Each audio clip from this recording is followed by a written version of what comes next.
పరిస్థితి చాలా దారుణంగా ఉంది. పక్క రాష్ట్రం తమిళనాడుతో పోల్చుకున్నా, ఇంకో పక్క తెలంగాణతో పోల్చుకున్నా, పక్క రాష్ట్రంలో ఉండే బీసీ ప్రభుత్వాలే.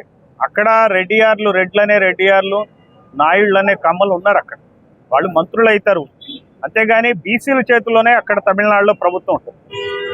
ఏ రోజునైతే మనం విడిపోయామో తమిళనాడు నుంచి, అక్టోబరు 1, 1953, అప్పుడే మన ఆంధ్రాకి చాలా నష్టం. ఒకవేళ విడిపోకపోయి ఉండుంటే ఈ పాటికి డిఎంకే, ఏడిఎంకే లాంటి పాలన, పెరియార్ పాలిటిక్స్, బహుజన్ పాలిటిక్స్ మన ఆంధ్రప్రదేశ్లో ఉంది. సరే విడిపోయాం, అదేదో జరిగిందేదో జరిగిపోయింది. కనీసం ఇప్పుడు కూడా స్పందించట్లా రాష్ట్ర ప్రభుత్వం చంద్రబాబు నాయుడు ఆధ్వర్యం. మరి పవన్ కళ్యాణ్ స్పందించట్లా. పక్క రాష్ట్రం కాంగ్రెస్ ప్రభుత్వం రేవంత్ రెడ్డి ఆధ్వర్యంలో కులగణన చేపట్టింది. దాని ఫలితంగా వాళ్ళు చర్యలు తీసుకోవడానికి రెడీగా ఉన్నారు. సో రాష్ట్ర ప్రభుత్వం ఆధీనంలో కులగణన ఇంతకుముందు చేస్తున్నారు జగన్ హయాంలో. జగన్ బయటపెట్ల నిజం తెలిసింది. మనం కనుక కులగణన పెడితే అధికారం అంతా రెడ్ల నుంచి పోద్దని భయపడ్డాడు, అందుకే ఆయన పెట్టల. ఈ రోజున ఆ విషయం తెలిసినటువంటి చంద్రబాబు నాయుడు రెడ్లు సరే కమ్మలకు కూడా అధికారం పోద్దు కాబట్టి ఎందుకు చేయాలా అని చెప్పి కులగణన చంద్రబాబు నాయుడు చేయట్లే. మరి పవన్ కళ్యాణ్కి ఏమైంది చెప్పండి? పవన్ కళ్యాణ్ అందరితో కలిసి ఉంటాడు కదా. మరి అందరితో కలిసి ఉండే వ్యక్తి, మరి అతను దీన్ని టేకప్ చేయొచ్చు కదా. ఈ రోజున అతను ఏం మాట్లాడుతున్నాడు? పవన్ కళ్యాణ్ లడ్డు వివాదం గురించి మాట్లాడతాడు, మెట్లు తుడుస్తాడు, కడుగుతాడు. అక్కడ స్టాంపీడ్ అయితే తిరుపతిలో దాని గురించి తెగ బాధపడిపోతాడు. లేకపోతే ఇంకొక అంశం సనాతన ధర్మం అంటాడు, దాన్ని తీసుకుని దాన్ని మాట్లాడతాడు. అరే మా కులాలకి ఇంతవరకు రాజ్యాధికారం రాలా? మాకు 15% కూడా ఎమ్మెల్యేలు లేరు.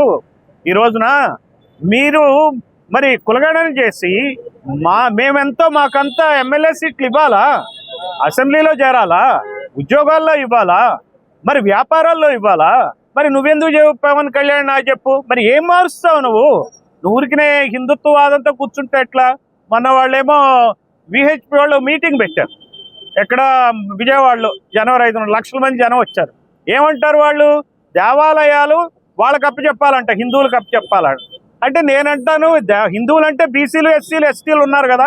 మరి విహెచ్పి బీసీలకు కొన్ని దేవాలయాలు, ఎస్సీలకు దేవాలయాలు, ఎస్టీలకు ఇస్తారా? లేకపోతే బ్రాహ్మలు, రెడ్లు, కమ్మ కలిపి పంచుకుంటారా? ఇప్పటికే ట్రస్ట్ బోర్డు దేవాలయ ట్రస్ట్ బోర్డు చైర్మన్లు అంతా మీ కులాల వాళ్ళే. మా వాళ్ళని ఎవరినీ చేయరు. ట్రస్ట్ బోర్డు చైర్మన్ పాలకులమే, అంతకుముందు పాలకులమే, ఇప్పుడు పాలకులమే. అసలు ఇది ఏం పరిస్థితి? ఇది ఈ రాష్ట్రంలో కులగణన చేపట్టండి. మా దామాషా ఏదుందో మా జనాభా ప్రాతిపదికన మీరు ఇవ్వాలి. ఈ రోజున ఇక్కడ అనంతపూర్లో మన శ్రీరాములు గారి ఆధ్వర్యంలో బీసీ సమన్వయ కమిటీ చైర్మన్ పూర్ణచంద్రరావు గారు, అలానే రమణ గారి ఆధ్వర్యంలో ఈ రోజున ధర్నా నిర్వహించాం.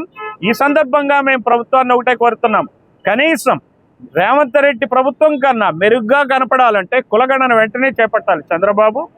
అలానే ఫైనల్గా ఈ రోజున పాలిటిక్స్, బహుజన పాలిటిక్స్ తమిళనాడు తరహాలో మాయావతి ఆధ్వర్యంలో ఏదైతే ఉత్తరప్రదేశ్ ప్రభుత్వం నిర్వహించామో ఆ తరహాలో ఆంధ్రప్రదేశ్ ఎప్పుడైతే పయనిస్తుందో రాజకీయంగా, రాజకీయ అధికారాన్ని ఎప్పుడు పంచుతుందో అప్పుడే ఇదే అభివృద్ధి చెందుతుంది ఈ రాష్ట్రం.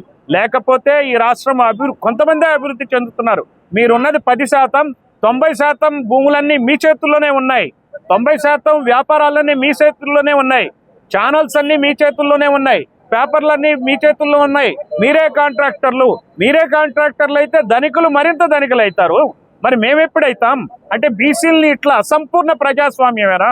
ప్రజాస్వామ్య ఫలాలు మాకు అందవా? ఈ రకంగా మేము ప్రశ్నిస్తున్నాం. బహుజన్ సమాజ్ పార్టీ ఆధ్వర్యంలో ఈరోజు సిపిఐ కూడా తోడుగా వచ్చింది, ఈ ధర్నాలో పార్టిసిపేట్ చేస్తుంది. పెద్ద ఎత్తున రాష్ట్ర స్థాయిలో బీసీ సంఘాలను సమన్వయపరుస్తాం. ఈ రోజున 26 జిల్లాల్లో బీసీ సమన్వయ సంఘాలని మా చైర్మన్ అంగడాల పూర్ణచంద్రరావు గారు ఏర్పాటు చేశారు. 40 రోజుల్లో సాధించారు. అద్భుతమైన రెస్పాన్స్ ఉంది బీసీలతో.